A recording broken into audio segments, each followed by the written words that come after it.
should you use an in-house ASR for financial transcription? So a little bit of context here, everyone.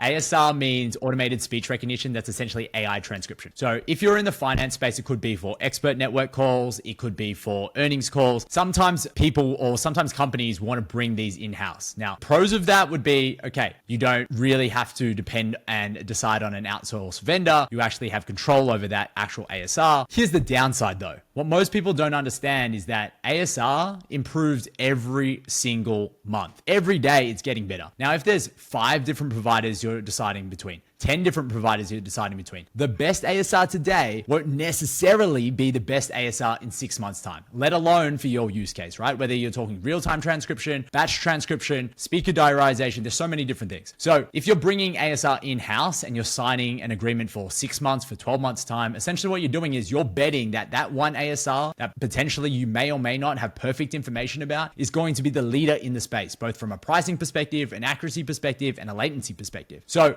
that becomes problematic that if these competitors are getting so good so quickly, you're tying yourself in for one ASR provider for an X period of time. Now, if you work with a transcription vendor where not only do they provide ASR, but they're providing everything else, suddenly that becomes different because they have one responsibility: provide you the fastest, perfect transcription. That's it. So if they use a specific ASR, if they fine tune their own ASR, if they are using multiple ASRs, it really doesn't matter. You're paying them for one thing, and that's solving a problem of giving you the fastest perfect transcription. If you want to bring in ASR yourself, there are pros where you have a little bit more control over what you're using and why. But really, the cons are you're making a big bet without all the perfect information, unless you're spending every hour of the day going deep dive to understand what is the best ASR and why.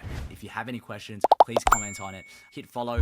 I'll be putting out a lot more of these over the coming weeks and expect to hear from me very, very soon.